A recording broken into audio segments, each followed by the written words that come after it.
तो क्या मोदी ने आतंक पर पूरी तरह से प्रहार कर उसकी कमर तोड़ने का, उसकी रीढ़ तोड़ने का मास्टर स्ट्रोक तैयार कर लिया है? क्या मोदी ने यह प्लान तैयार कर लिया है कि पीओके बहुत जल्द हमारा होगा? इन तमाम सवालों का जवाब समेटती हुई आज की ये रिपोर्ट आपके लिए है। नमस्कार, आपके साथ में लावनी विनीत हूं और आप देख रहे हैं सुदर्शन न्यूज का डिजिटल प्लेटफॉर्म।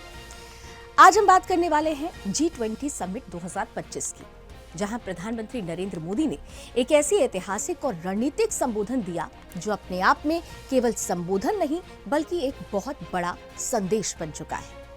इस भाषण में उन्होंने न सिर्फ वैश्विक विकास के नए आयाम पेश किए बल्कि आतंकवाद पर एक साहस भरा प्रस्ताव भी दुनिया के सामने रखा। 3 बड़े प्रस्ताव जो इस वक्त G20 में चर्चा के मुद्दे बने हुए हैं, जो आतंकवाद की रीढ़ को तोड़ने की दिशा में महत्वपूर्ण कदम साबित हो सकते हैं। इन सब के बीच अगर हम खासतौर से इन 3 प्रस्तावों की बात करें तो उससे पहले आपके लिए जानना जरूरी है कि G20 समिट 2025 जोहान्सबर्ग, दक्षिण अफ्रीका में हो रहा है। ये G20 के इतिहास में ये विशेष मौका है क्योंकि अफ्रीका पहली बार मेजबानी कर रहा है, पहली बार मेजबान महाद्वीप है।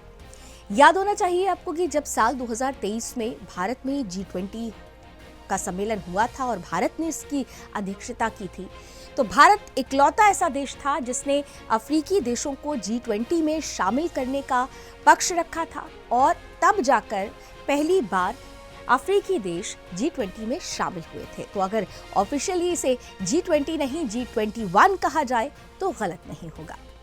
अब आइए इस समिट की तरफ फिर से वापस लौटते हैं। इस बार समिट का फोकस समावेशी और स्थायी आर्थिक विकास, इंक्लूसिव एंड सस्टेनेबल ग्रोथ पर है। प्रधानमंत्री नरेंद्र मोदी जी ने अपने भाषण में यह जोर दिया है कि पुराने विकास मॉडल ने बहुत से संसाधन छीन लिए हैं और अब समय आ गया है कि मॉडल को रीसेट किया जाए, जो ज्यादा समावेशी हो, ज्यादा न्यायपूर्ण हो और प्राकृतिक संतुलन के साथ समावेशित भी होता हो, यानी तीनों के बीच में एक कंपैटिबिलिटी नजर आनी चाहिए। मोदी जी के भाषण में की अगर सबसे दिलचस्प बात की जाए तो इस पर यह भाषण केंद्रित था कि उन्होंने 3 व्यापक वैश्विक पहलुओं को दुनिया के सामने रखा, जो विकास, ज्ञान और सुरक्षा, खास तौर पर ऐसे समय में जब अभी हमने हालिया दिल्ली ब्लास्ट का दंश झेला हो, ऐसे में इन तीनों के बीच में कंपैटिबिलिटी बनाते हुए एक बड़ी रणनीति का संदेश भी इस भाषण के दौरान प्रधानमंत्री नरेंद्र मोदी ने दुनिया के सामने रखा है। अब जिन 3 प्रस्तावों की हम बात कर रहे हैं उसके बारे में भी आपको बताते चलते हैं। पहला प्रस्ताव है ग्लोबल ट्रेडिशनल नॉलेज रिपोजिटरी का, दूसरा G20 Africa skill multiplier initiative है और तीसरा है जो सबसे महत्वपूर्ण है G20 initiative on countering drug terror nexus. अब चलिए इन तीनों प्रस्तावों का विश्लेषण करते हैं। तो सबसे पहले ग्लोबल ट्रेडिशनल नॉलेज रिपोजिटरी की बात करते हैं। प्रधानमंत्री नरेंद्र मोदी ने कहा कि दुनिया में बहुत सी प्राचीन पारंपरिक ज्ञान प्रणालियां हैं, पर्यावरण संतुलन वाले जीवन के तरीके, सांस्कृतिक जड़ों से जुड़ी परंपराएं, स्वास्थ्य और समाज की समरसता के मॉडल। उनका प्रस्ताव है कि G20 की छत्र छाया में एक ग्लोबल ट्रेडिशनल नॉलेज रिपोजिटरी यानी परंपरागत ज्ञान का भंडार बनाया जाए। ये रिपोजिटरी विभिन्न देशों और समाजों की पारंपरिक जीवन पद्धतियों को डिजिटल रूप में संरक्षित करेगी और वैसे भी ये युग डिजिटल युग है और ऐसे में जरूरी हो जाता है कि ज्ञान की इन शाखाओं को डिजिटली संरक्षित किया जाए। ये ज्ञान अगली पीढ़ियों तक पहुंचेगा, खासकर उन समाजों के लिए जो जलवायु परिवर्तन और अस्थिरता की चुनौतियों का सामना कर रहे हैं। प्रधानमंत्री नरेंद्र मोदी ने यह भी कहा कि भारत की भारतीय ज्ञान प्रणाली यानी IKS इंडियन नॉलेज सिस्टम इस मंच की बुनियाद बन सकता है, क्योंकि भारत में ही सदियों से प्रकृति संतुलन, आयुर्वेद और पारंपरिक जीवन शैली परंपराएं विकसित हुई हैं। तीनों के बीच में सामंजस्य भी है। अब इस पहले प्रस्ताव का अगर हम विश्लेषण करें तो ये प्रस्ताव सिर्फ सांस्कृतिक संरक्षण का मामला नहीं है, ये सामूहिक ज्ञान और स्थानीय समाधानों को ग्लोबल पैमाने पर लाने की बड़ी रणनीति है। मोदी का ये संदेश ये स्पष्ट रूप से दुनिया के सामने जाता है कि विकास सिर्फ नए हाईटेक या बड़े आर्थिक मॉडल से नहीं हो सकता, बल्कि परंपरागत ज्ञान से सीखकर आगे बढ़ना चाहिए। ये विशेष रूप से उन देशों के लिए महत्वपूर्ण हो सकता है जहां पारंपरिक जीवन शैली और स्थानीय आर्थिक मॉडल अब भी प्रमुख है। अफ्रीका जैसे महाद्वीप में इस प्रस्ताव का गहरा असर देखने को मिल सकता है। अब आइए दूसरे प्रस्ताव की तरफ चलते हैं, जो G20 Africa skills multiplier initiative से जुड़ा हुआ है। ये बेहद खास इस लिहाज से है क्योंकि इस पहल का जो मॉडल है वो ट्रेन द ट्रेनर पर आधारित है, यानी पहले फॉर्मल ट्रेनर तैयार किए जाएंगे जो लाखों युवा को प्रशिक्षित करेंगे। मोदी जी ने लक्ष्य रखा है कि अगले दशक में 1 मिलियन यानी 10 लाख प्रमाणित ट्रेनर्स, जिनमें से AI ट्रेनर भी शामिल होंगे, उन्हें तैयार करना है। इन ट्रेनर्स का काम होगा अपने अपने समुदायों में स्किल डेवलपमेंट का एक नेटवर्क बनाना, जिससे नौकरी के अवसर बढ़े, युवाओं को रोजगार मिले और व्यापक आर्थिक विकास हो सके।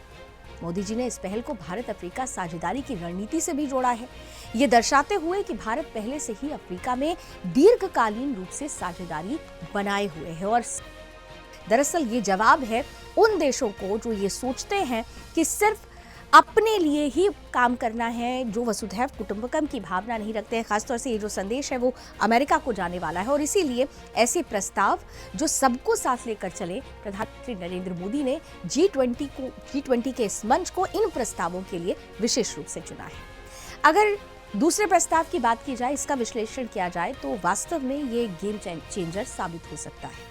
युवा आबादी वाले अफ्रीकी देशों में स्किलिंग की बहुत बड़ी जरूरत होती है, और अगर G20 देश मिलकर इन ट्रेनर्स का नेटवर्क तैयार करते हैं, एक हब तैयार करते हैं, तो ये ना सिर्फ रोजगार को बढ़ावा देगा बल्कि लॉन्ग टर्म में इंस्टीट्यूशनल बदलाव भी ला सकता है। ये भारत को गुरु के रूप में, विश्व गुरु के रूप में एक सशक्त भूमिका देता है तकनीकी एवं मानव पूंजी विकास को साथ में लेकर चलने के लिए। अब आइए सबसे महत्वपूर्ण प्रस्ताव की बात करते हैं, जिस पर सबकी निगाहें टिकी हुई हैं। ये क्या भारत ही है जो आतंकवाद की रीढ़ तोड़ने का मास्टर प्लान तैयार कर चुका है? बिल्कुल। G20 initiative on countering drug terror nexus, इसे समझने की जरूरत है। ये बेहद खास है, संवेदनशील है, लेकिन ये रणनीतिक प्रस्ताव जो G20 initiative on countering the drug terror nexus से जुड़ा हुआ है, मोदी जी ने जोर देकर कहा है कि आज आतंकवाद सिर्फ हिंसा की समस्या नहीं है, कई आतंकवादी नेटवर्कों की रीढ़ ड्रग तहखाना और नगद का प्रवाह है। आप देखते हैं कि अक्सर देश में उन आतंकवादियों की उस रीढ़ को तोड़ा जा रहा है जहां से लगातार आतंक को बढ़ावा देने के लिए फंडिंग हो रही है, और इसीलिए इस बात को प्रधानमंत्री नरेंद्र मोदी ने G20 के मंच पर प्रबलता के साथ कहा है। खासतौर पर अगर सिंथेटिक ड्रग्स की बात की जाए, जैसे फेंटानिल, जो न केवल सार्वजनिक स्वास्थ्य के लिए खतरनाक है बल्कि आतंकवाद को वित्तीय ताकत भी दे रहे हैं। मोदी जी का प्रस्ताव यह है कि G20 देशों को वित्तीय शासन और सुरक्षा संसाधनों को जोड़कर एक मजबूत बहुपक्षीय फ्रेमवर्क बनाना चाहिए, ताकि ड्रग ट्रैफिकिंग नेटवर्क को तोड़ा जाए, गैर कानूनी धन प्रवाह रोका जाए और आतंकियों के वित्त पोषण के स्रोत को कमजोर किया जाए। इस प्रस्ताव का उद्देश्य केवल ड्रग्स को बंद करना ही नहीं है, बल्कि आतंकवादी संगठनों की वित्तीय रीढ़ को पूरी तरह से नष्ट करना है। यह कदम आतंकवाद की जड़ तक पहुंचने का ग्लोबल दृष्टिकोण है। अगर इस कदम का विश्लेषण किया जाए तो ये प्रस्ताव इस लिहाज से बेहद अहम है कि आतंकवाद और ड्रग मनी का लिंक लंबे समय से सुरक्षा एजेंसियों की चिंता का सबब रहा है। मोदी की ये योजना दर्शाती है कि भारत इस गठजोड़ को सिर्फ सुरक्षा समस्या के रूप में नहीं देखता, बल्कि आर्थिक और वित्तीय दृष्टिकोण से भी लड़ना चाहता है। यदि G20 देशों ने इस पर सहयोग बनाया और एक साथ आए तो ये आतंकवाद से लड़ने की दिशा में एक बहुआयामी रणनीति बन सकती है। सिर्फ सैन्य हमलों से आगे निकलकर आर्थिक और धन प्रवाह को नियंत्रित करके ही इसे आराम से, इस उद्देश्य को, इस लक्ष्य को पाया जा सकता है। आतंकवाद की रीढ़ तोड़ने पर मोदी का ये उद्देश्य है, जो खास तौर पर दुनिया के सामने एक बड़े प्रपोजल के रूप में आया है। अब क्योंकि प्रपोजल के बाद आतंकवाद कर बहुत बड़ा संदेश दिया गया है, तो उसकी रणनीति क्या है और ये संकेत क्या देती है? तो मोदी स्पष्ट कह रहे हैं कि आतंकवाद सिर्फ स्थानीय सुरक्षात्मक समस्या नहीं है, बल्कि वैश्विक चुनौती बन चुकी है और इसकी जड़ें सिर्फ हिंसा में नहीं बल्कि मनी और संरचनात्मक नेटवर्क में शामिल है। उनका दृष्टिकोण सिर्फ सैन्य हमले पर निर्भर नहीं है बल्कि नियंत्रित वित्तीय नष्टीकरण, गवर्नेंस सहयोग और बहुपक्षीय निगरानी सिस्टम से भी जुड़ा हुआ है। वो साफ तौर पर कह रहे हैं कि अगर हम ड्रग टेरर नेक्सस को काट दें तो आतंकवाद का एक बहुत शक्तिशाली स्रोत खत्म हो जाएगा।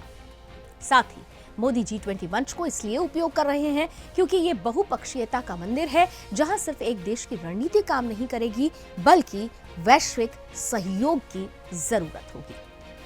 ये रणनीति भारत की सुरक्षा प्लस विकास सोच को दर्शाती है, न सिर्फ भारत के लिए बल्कि ग्लोबल साउथ और विकासशील देशों के लिए एक मॉडल पेश करती है। लेकिन हमेशा की तरह जब भी हम कुछ बड़ा करने को सोचते हैं तो दुनिया में उस पहले कदम की आलोचना होती है और वही आलोचनाएं चुनौती के रूप में आती हैं और इसीलिए कुछ चुनौतियां भी हैं जिसके बारे में शॉर्ट में इस वीडियो में आपको बताने की कोशिश करते हैं। हर प्रस्ताव के साथ चुनौतियां होंगी, हमें ये देखना पड़ेगा। खासतौर से राजनीतिक इच्छा शक्ति जो सबसे महत्वपूर्ण होती है, भारत के पास वो राजनीतिक इच्छा शक्ति है और यही वजह है कि मोदी ने एक मेगा प्लान तैयार कर लिया है आतंकवाद की रीढ़ तोड़ने का। लेकिन क्या यही राजनीतिक शक्ति, यही राजनीतिक इच्छा शक्ति G20 के सभी देशों में है? ये अपने आप में बड़ा सवाल है। क्या सभी G20 देश इस ड्रग टेरर नेक्सस प्रस्ताव का समर्थन करेंगे?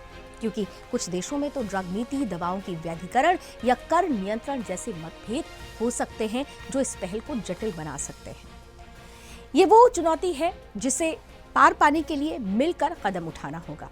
प्रधानमंत्री नरेंद्र मोदी ने G20 के इस मंच को अपनी एक विशेष पहल के रूप में एक विशेष संदेश इस्तेमाल किया है क्योंकि प्रधानमंत्री नरेंद्र मोदी ये जानते हैं कि आतंकवाद का दंश केवल भारत नहीं बल्कि विश्व झेल रहा है और ऐसे में जरूरत है समन्वित होकर, समावेशित होकर एक बड़ा कदम उठाने की। हम उम्मीद करते हैं कि भारत से निकली हुई ये आवाज G20 के सभी देशों को अंदर तक छुएगी और आतंकवाद से लड़ने का हमारा प्रण, हमारा संकल्प विश्व का संकल्प बनेगा।